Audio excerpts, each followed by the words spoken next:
lecture, we discussed about the major abiotic factors of ecology of organisms and populations: temperature, light, water, and soil.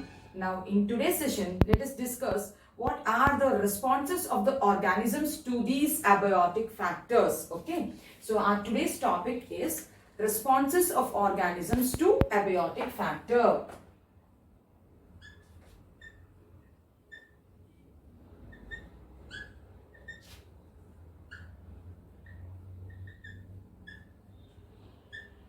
Factors, right? So, as I told you, this is a little bit dry topic.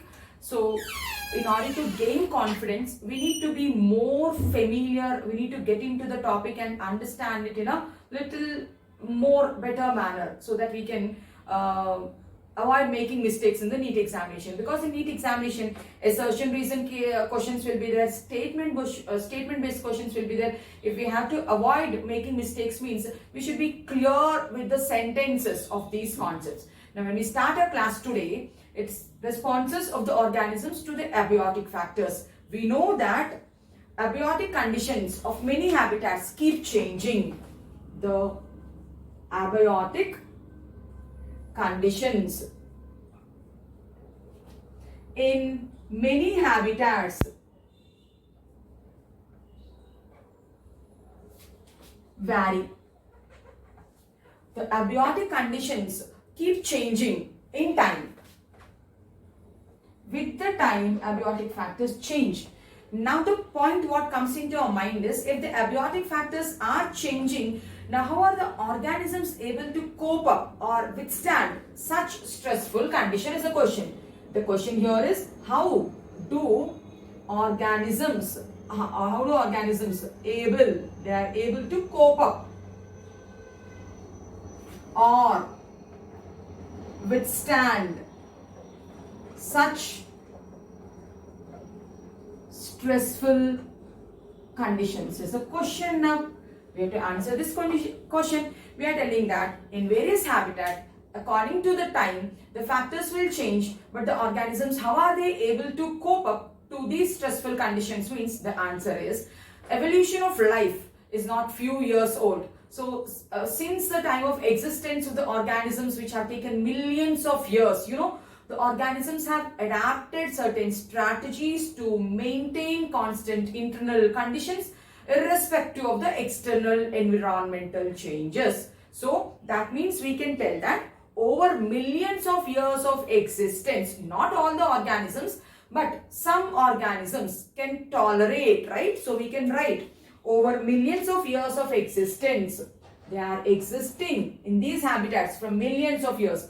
Over millions of years of existence, some organisms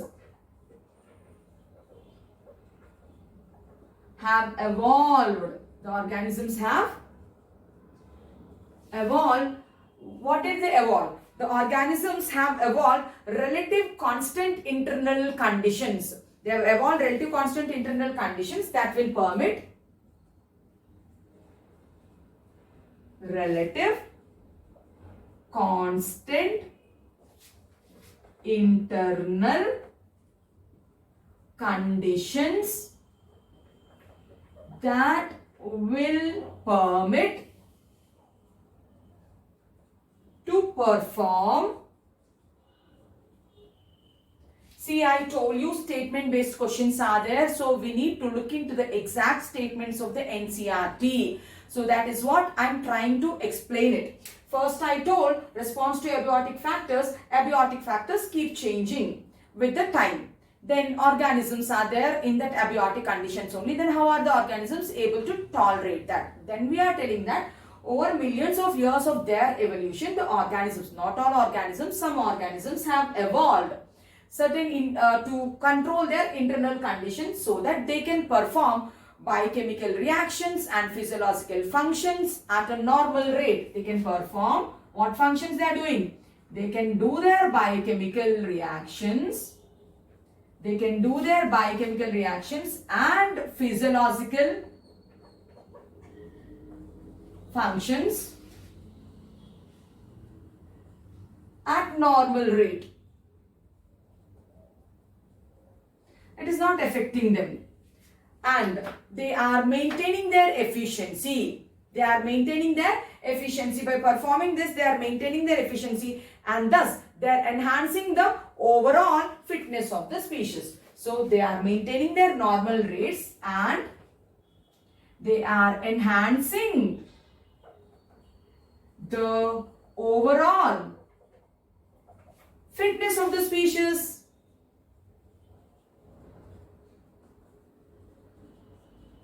It is tolerating.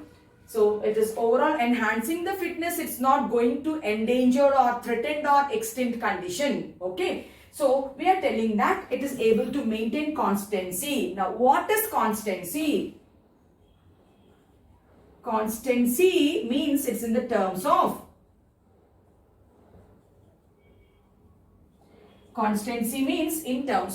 thermoregulation and osmoregulation. Constancy means in the terms of maintaining temperature and maintaining the osmotic concentration of the body fluids. So constancy means in the terms of, I am writing here, temperature regulation. It is called thermoregulation. And maintaining the osmotic concentration of body fluid means osmoregulation. Now, the mechanism or the process by which they are able to maintain constant internal conditions irrespective of the external changes are called as, that's called homeostasis. Now let us see what is meant by homeostasis. What is meant by homeostasis? Homeostasis is a process which the organisms have evolved to maintain constant internal conditions. Irrespective of the changes which are happening outside. Now, outside there's a lot of disturbance, but you are able to focus to my voice, you are listening and you are watching the lecture, means you are maintaining homeostatic conditions. That's what is homeostasis. What is homeostasis? It is a process by which the organisms will try to maintain constant internal conditions irrespective of the external changes, external environmental changes. Let us keep it on the board. Homeostasis is a process by which organisms maintain constant internal conditions irrespective of the external environmental changes. Irrespective of the external environmental changes. That mechanism is called homeostasis. Homeostatic organisms, we will tell. Now, if we have to take an example to understand better what is homeostasis, so then we will take an example like, for example, a man who is comfortable working at 25 degrees centigrade, so they can show their maximal productivity. Now that man, how will he maintain that 25 degrees centigrade in a hotter area, whereas in a colder area? If the area is hot, they will maintain an air cooler or an air conditioner to bring down the temperature to 25. And if the area is cold, they'll maintain a room heater and they will increase the temperature so that they are maintaining constant conditions. But here, an example what the NCERT textbook has quoted, they will tell, yeah, with this we can understand what is meant by maintaining constant conditions, but it is not a physiological mechanism. It's not a physiological hemostasis. It's an artificial hemostasis because you are using machines to regulate the temperature, right? Now, when it comes to organisms, how are they coping up? So, on this topic, we can categorize the organisms into 4 categories. One category who can regulate, they're called regulators. The second category are called as conformers, they cannot regulate. The third category is migrators. So they move off When the conditions are not favorable, when they are moving off, they are called migrators. And the last one, they'll suspend. They're called suspenders. So organisms will try to cope up the conditions. We can categorize the organisms under 4 side headings. I told they are regulators which can regulate. The second category, what I told is conformers. The third category are migrators and the fourth category are suspenders, right?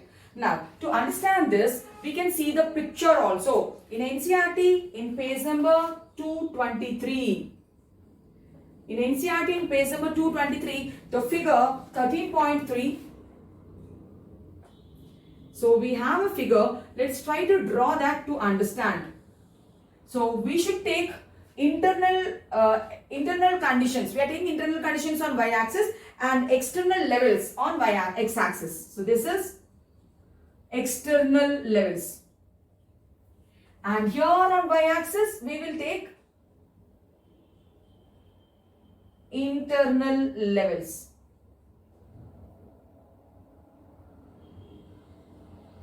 Right?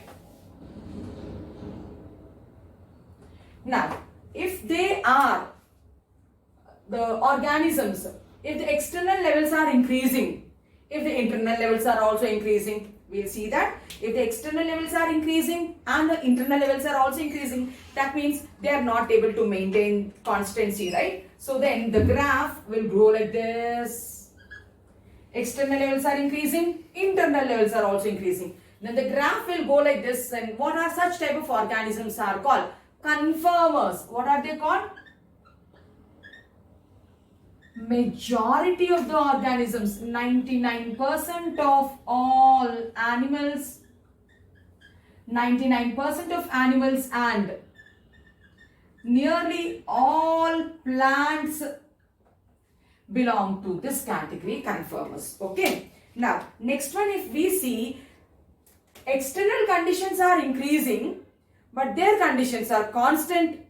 Let it be whatever the conditions are increasing, they have their constant body temperature of 37 degrees centigrade. What are they called then? They are called regulators. So, for regulators, we can tell that they maintain their values.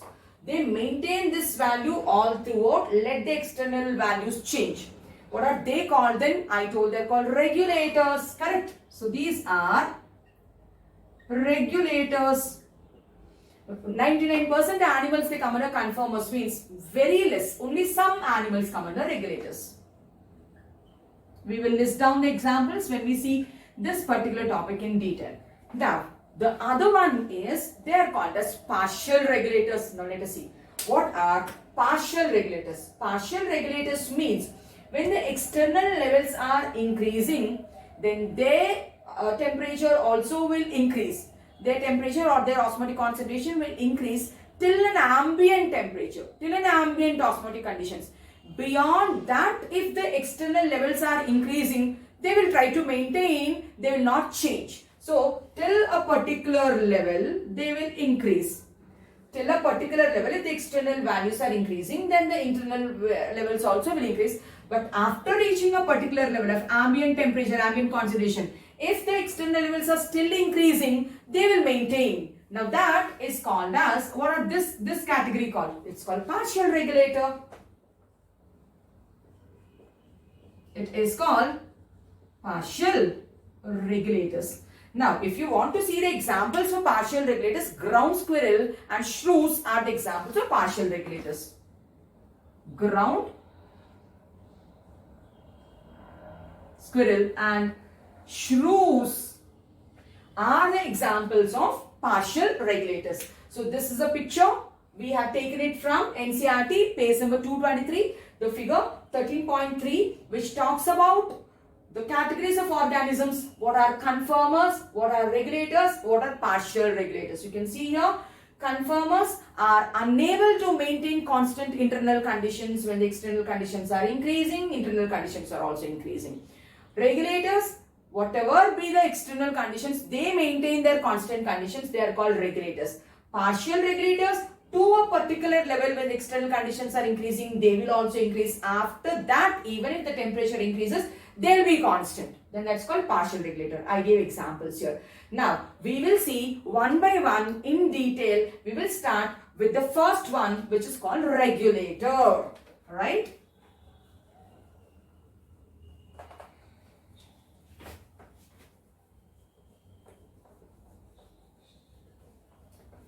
So the first category of organism, what is it called? It is called a regulator. And we are telling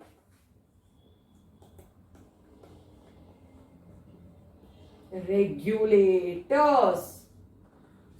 We told 99% are conformers, means very few animals are regulators. We can tell some organisms are only able to maintain homeostasis. Only some, very few. Only some organisms are able to maintain, isn't it? Only some organisms are able to maintain homeostasis by physiological means, internal means, right? By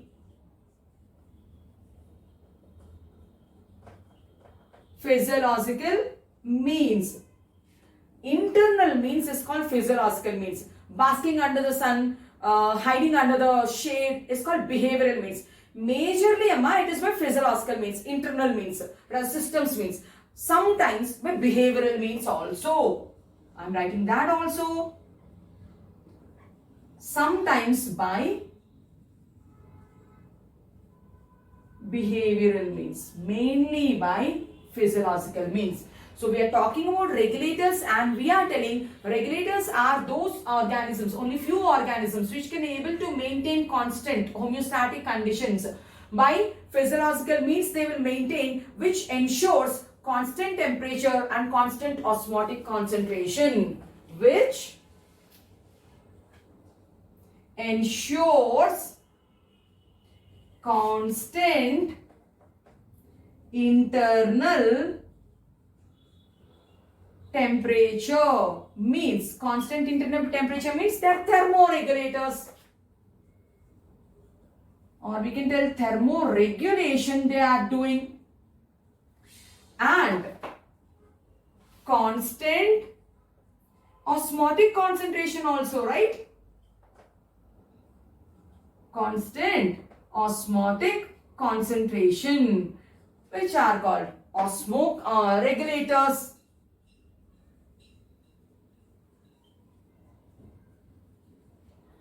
So they are maintaining homeostasis by physiological means. They are able to maintain constant temperature. They are able to maintain constant osmotic concentration of the body fluids. And if we have to see the examples for regulators, all birds, all mammals with few lower vertebrates, like, if we are just telling lower vertebrates, is it sufficient, or we have to give example? With few lower vertebrate fishes like tuna fish, I am giving the example here, tuna fishes. And some vertebrates, some invertebrates, like some insects. Some invertebrates, take some insects as examples. All these are the examples of regulators, ma'am. Regulators means which can maintain constant internal conditions irrespective of the external conditions. So how do they regulate it? With the expense of energy, physiological means. How do they regulate it? They regulate by, they maintain homeostasis with the expenditure of energy. With the expenditure of energy, right? So they maintain constant temperature, they maintain constant body fluids. Examples are all the birds, all the mammals with few lower vertebrates like fishes, tuna fish, and with few invertebrates like some insects will fall under this category. Now ecologists, they believe that the success of the mammals on the earth is because of its thermoregulation only, is because of its homeostasis mechanism only. So ecologists, they believe that the success of mammals on the planet is their homeostasis mechanism only. Now, how do mammals maintain homeostasis? Let us take an example. Mammals maintain homeostasis which is similar to man, which is similar to us. For example, in the severe summer season when the temperature is very hot, what do we do? When the temperature is very hot, physiological means like we sweat more. When we sweat more, then the sweat comes out, it evaporates, then the body temperature calms down, it cools down, it comes back to the normal temperature, 37 degrees centigrade. So again, in the winter season, when external temperature is very cold, so then how do you maintain your body conditions? Internal temperature is 37 degrees means, then we start shivering like this. When we start shivering like this, what happens when we shiver? It's an exercise, your muscles are moving. When your muscles are moving, energy is getting generated. Heat energy, right? So we are warm-blooded animals. Heat gets generated. Again, the temperature becomes 37. So, in the summer season, by sweating, evaporating the heat. In the winter season, by shivering, generating warmness. It's an exercise. So, it is a means of maintaining constant temperature. Now, how do we maintain our water balance? How do we maintain osmotic balance? It comes under hormonal regulation. That we'll study in the last chapter of 11th standard NCERT textbook, chemical control and coordination chapter, 22nd chapter. There we will talk about a hormone and posterior pituitary hormone. It's also called vasopressin. It's antidiuretic hormone. It controls the body fluid levels, right? So that we can discuss there. So hormones, let it be hormones or let it be a physiological means, they maintain the constant conditions and they come under examples of regulators, right? So in the next session, we will talk about the remaining organisms which act as conformers, which act as migrators and suspenders. So hope the information is sufficient. If you like my videos, like, share and subscribe to my channel. Thank you.